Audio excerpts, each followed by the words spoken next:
Chicken roast খাওয়ার জন্য সবসময় বড় বড় পিস লাগে এমন কোনো কথা নেই, ছোট ছোট পিস করেও চিকেন রোস্ট করা যায়।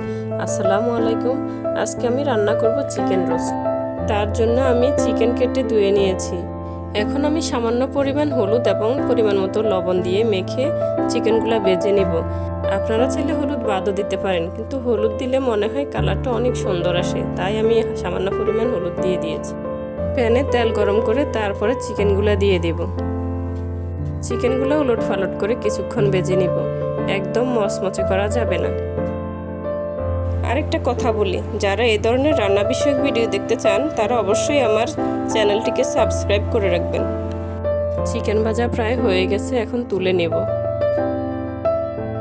চিকেন তুলে নেওয়ার পরে প্যানে যে অবশিষ্ট তেল থাকবে তার মধ্যে আমি দিয়ে দিব পেঁয়াজ বাটা।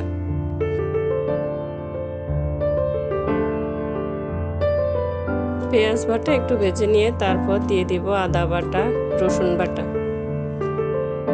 আজকের এই চিকেন রোস্টটি আমি রান্না করব রেডিমেড রোস্টের মশলা দিয়ে, তাই এখানে বাড়তি কোনো মশলা ব্যবহার করার প্রয়োজন নেই।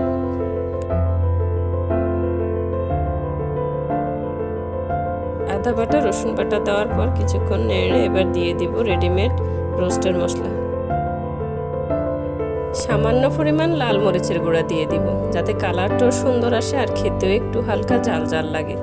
একটু জাল লাগলে রোস্টটার স্বাদ দ্বিগুণ হয়ে যায়। এবার দিয়ে দিব টক দই। টক দই দেওয়ার পর দিয়ে দেব স্বাদ মতো লবণ। তারপর দিয়ে দিব টমেটো কেচাপ। আপনাদের কাছে যদি টমেটো কেচাপ না থাকে তাহলে টমেটো পেস্ট করে দিয়ে দিতে পারেন। এখন দিয়ে দিব ভেজে নেওয়া চিকেনগুলো। যারা আমার ভিডিওটি দেখছেন তারা অবশ্যই একবার হলেও এভাবে চিকেন রোস্ট রান্না করে টেস্ট করে দেখবেন, আর কমেন্টে আমাকে জানাবেন খেতে কেমন টেস্ট হয়েছে। আসলে চিকেন রোস্ট করার সময় অনেকে অনেক কিছু ব্যবহার করে, যার বেশিরভাগই আমাদের সাধ্যের বাইরে থাকে।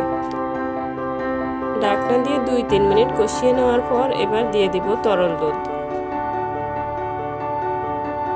যেই পরিমাণ তরল দুধ ব্যবহার করব ঠিক একই পরিমাণ পানি দিয়ে দিব। তারপর ঢাকনা দিয়ে আরো 2-3 মিনিট রান্না করব। 2-3 মিনিট পর ঢাকনা তুলে দিয়ে দিব 2-3টে কাঁচামরিচ। তারপর দিয়ে দিব পেঁয়াজ বেরেস্তা। পেঁয়াজ বেরেস্তা আমি আগে থেকেই করে রেখেছি।